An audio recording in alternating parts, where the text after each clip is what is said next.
Why do Muslims read the Qur'an? The month of Ramadan has more to do with the Qur'an than it does with fasting. When Allah subhanahu wa ta'ala talks about the month of Ramadan in the Qur'an, He actually talks about the Qur'an before He talks about fasting. The Qur'an is a light that guides us.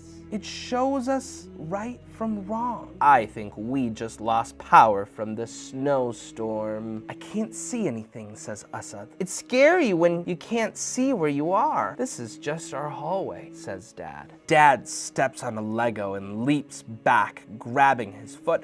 Ow! Says Dad. Asad flashes the light on the kitchen table. Dad asks Asad, how was it walking around in the dark like that? It was awful. I could have gotten lost or tripped over something, Dad says. Imagine going through life like that without any sort of guidance. Thankfully, Allah subhanahu wa ta'ala has saved us from that by giving us the Qur'an. The Qur'an is like a flashlight. It shows us the right way to live our lives. Now, if you were walking around in the dark your whole life, like what would be the issue? Like what could potentially happen? I can hurt myself and trip on things. In the story, Dad is saying that the Qur'an is like a flashlight. Do you have any idea what he means? Because the Qur'an guides you in life and tells you like what's right from wrong. Today we are going to be meeting the creator of the MiniMuslims YouTube channel. His name is Raef. He actually recorded a song just a couple days ago about the month of Ramadan, and I thought it was pretty awesome. Let's show it to you. With hope in our eyes,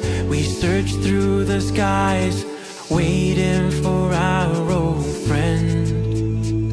With loved ones nearby and our spirits high, a blessed time we'll spend. With hearts of gold and deeds so true, they are the halal heroes shining through.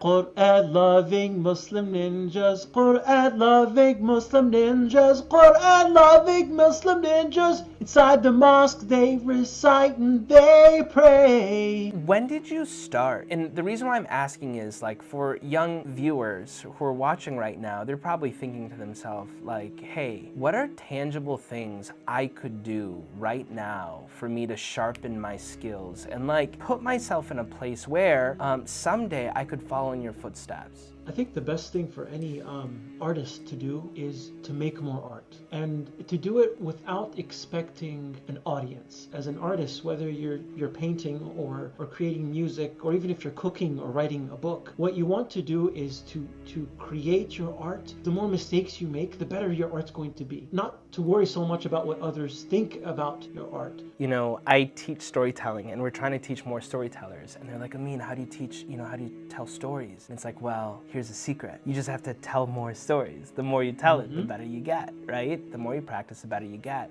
Are there any verses of the Qur'an that either speak to you or that you specifically connect with or that you've been reflecting on recently? And one of my favorite verses that I've been thinking about recently is in Surah Fussilat, where Allah Azza wa Jalla says, وَلَا تَسْتَوِي الْحَسَنَةُ وَلَا السَّيِّئَةُ إِدْفَعْ بِالَّتِي هِيَ أَحْسَنُ. Good and evil cannot be equal. Repel evil with that which is better. And everyone watching today can do something small that's good. But that one small thing that's good, when everyone does good, it has a very powerful impact in the world, and it pushes away so much evil.